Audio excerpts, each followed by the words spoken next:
What's up, Sports Wars? It's Tommy, and today we're going to talk about Jim Harbaugh and Luke Fickell getting after each other in the media here a little bit.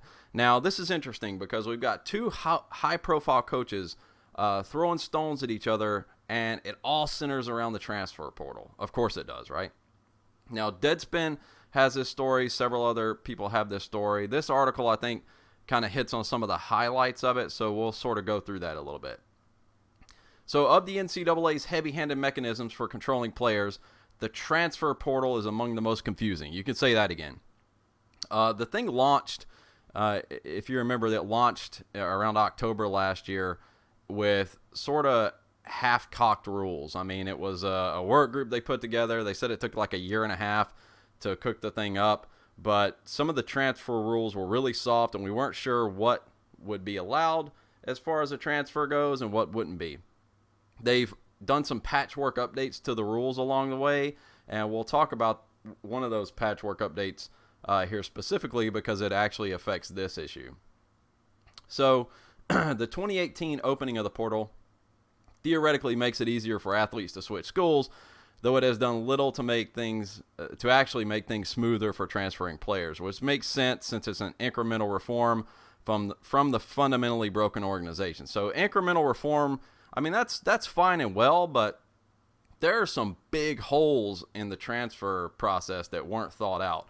And one of those is, what do you do when an athlete has an injury to themselves or a mental health issue? And that's really where what this centers around.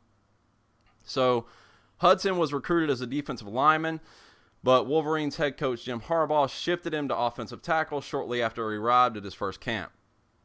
He then left Michigan in December 2018 for Cincinnati after he redshirted his freshman season and played sparingly during his sophomore season.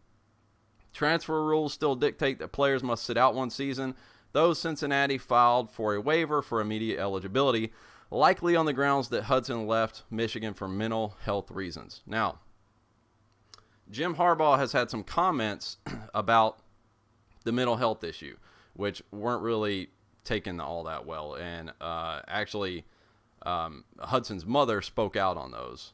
You can look that stuff up.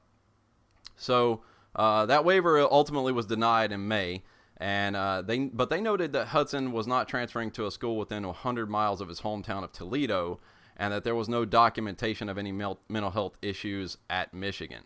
A few months later, Harbaugh claimed players were embellishing depression claims in order to avoid sitting out a full season. I don't know if he was, claimed they were embellishing it. He made comments to the effect of, how do you track it? How do you know? A player could claim that, and maybe they're just trying to get out from under being buried on the depth chart. Who knows? And that points to the bigger issue with the transfer portal, which is they don't have a process. They don't have a well thought out process. When you read the actual rules of a transfer portal and everything that's required from both the transferring school and the school that the player is transferring to, it's tremendous. I mean, I'm amazed that so much is put on the schools. I wonder why we can't have more of a third-party organization, the NCAA, take a closer look at these things, kind of have a process they put the players through to uncover all of those things and find out what's going on. But be that as it may, 1 week after Harbaugh's comments, the NCAA denied Hudson's final appeal, which means he won't be eligible to play until 2020. This didn't sit well with the Bearcats coach Luke Fickell, who spoke to The Athletic in an extensive story about the saga. He blamed Harbaugh and Michigan for failing to support Hudson. Transfer portal rules mean a school cannot keep an athlete from transferring, though it can choose to support or not support an outgoing player's efforts to become immediately eligible. Fickell accused Harbaugh of doing the latter. Here's what I believe in the whole waiver process. The number one most important thing, and all the power comes from the school that the kid is leaving. No matter what, Fickell told The Athletic, Michigan didn't back the waiver. They can say what they want to say, but the thing they said was that the only thing they said that was positive was that if the NCAA chooses to make Hudson eligible, then they would accept it, that they didn't have any angle. They are just trying to cover their ass, and I'm really completely disappointed in it. They can say they didn't undermine it, but they didn't work to help the kid out. So, I mean, that's a pretty heavy shot there across the bow for Harbaugh. We go down here, and Harbaugh actually responded to this, and there's a little more to it than in this video. But in this video, you can kind of get a sense of his disposition towards the whole matter, and it's sort of unusual. So let's check it out. Read Luke Fickell's comments, and unless I'm reading them wrong or mistaken, I believe he's under the impression that these waivers are decided coach to coach in some kind of deal fashion, and that is not the understanding that I'm under.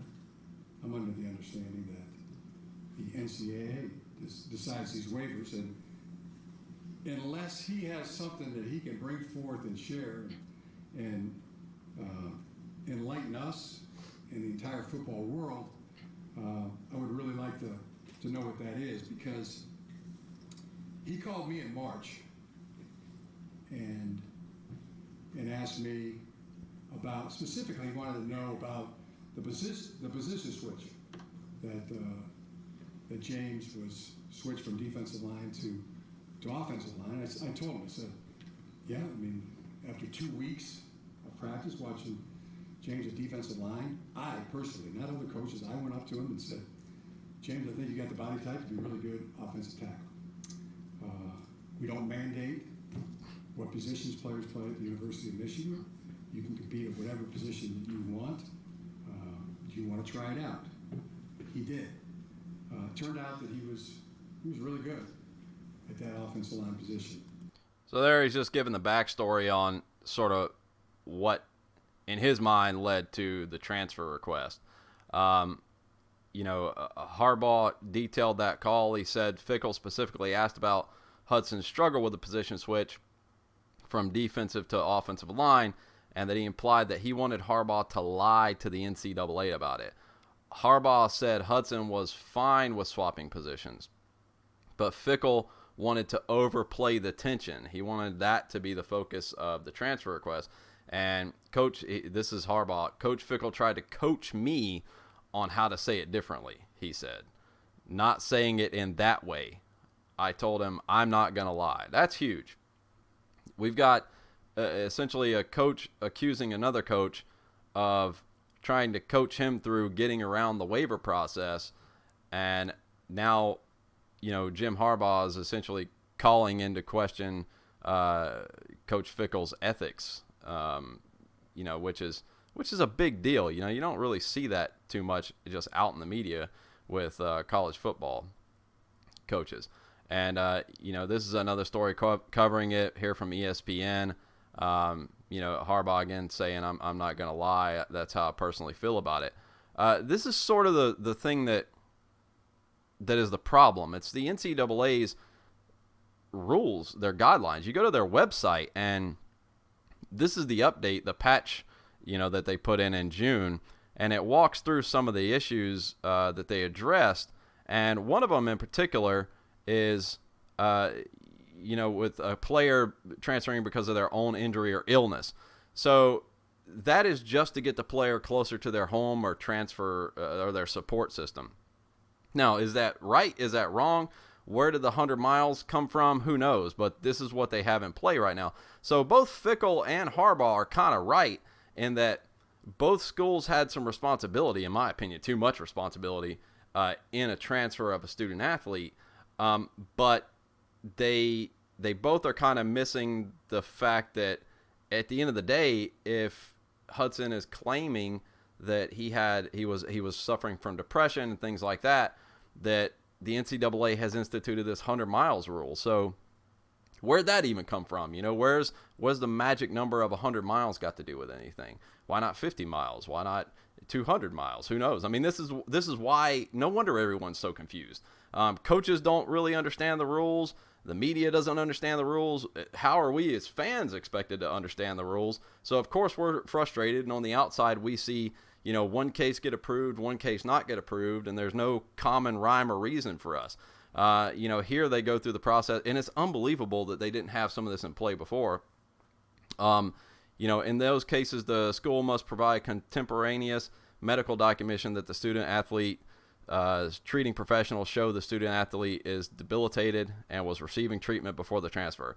Now, the one thing about that is, what if a guy's depressed? What if what if an athlete, it could be a guy or a gal, what if an athlete's just depressed and they don't go to anybody at the school and they're not receiving treatment for it?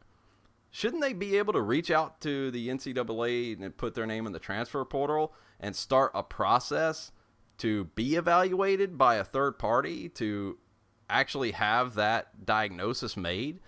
You're kind of blocking them just in that sense. So none of this actually fits together really cleanly and makes a lot of sense and shows you how they're trying to protect athletes that really need it. So this just seems like they're trying to put some language in here because they're noticing like a rash of people putting their name on the transfer portal. So there's the 100-mile rule. The transfer must occur in the academic year after the diagnosis, and the new school must be within 100 miles of the student athlete's support system. So previously, this would have been last year around the time this stuff was all going down. Staff did not have specific guidelines in such cases. So it's just like, how do you put into play a transfer process for young student athletes and not have something that covers mental health or something that covers an injury to the player? I can't wrap my head around that, how you miss something like that. So you launch a half-cocked transfer portal system, and then everything goes crazy, and we're surprised by that.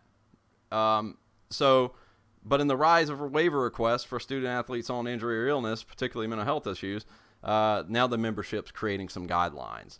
Now we can think about that stuff. Like, this is the type of thing that should have been on the forefront, of the committee's mind. What do we do with mental health stuff? What do we do if someone's facing some sort of bullying or hazing at their school? Of course you're going to be able to get the ones, read a little bit on the surface of the ones that get knocked down the depth chart, but what about this other stuff that doesn't really show up? You can see a broken leg. You can't really see a person that's super depressed. So, I don't know. In my mind, it's just sort of a mess. I think that the NCAA needs to take a little bit more responsibility with regard to being a third party in this. I'm not surprised at all that people are confused by the rules, given the patchwork nature of how it's come out. And I don't know. I mean, what do you think? Do you think we're going to see less players put their name on the transfer list, on the transfer portal because of these tightened up rules? Do you think that we'll see more? I think that here in the first few weeks of the season, that's when we might experience some of that as players start to realize they're knocked down the depth chart a little bit and they sort of come to grips with that. But overall, it's interesting that Harbaugh and Fickell are having such a public debate about the situation, and really the fault lies with the NCAA for not having more clear guidelines and a process set in place before they launched the thing.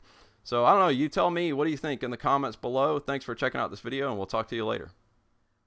Hey everyone, it's Jeremy from geeksandgamers.com, and if you're a fan of Geeks and Gamers, please go to our website, visit our merchandise store. We have t-shirts, hoodies, hats, beanies, tank tops, and in the very near future, we're going to have many more products for you to choose from. So thank you for the support. We appreciate it. You guys have a great day, and we will talk to you later.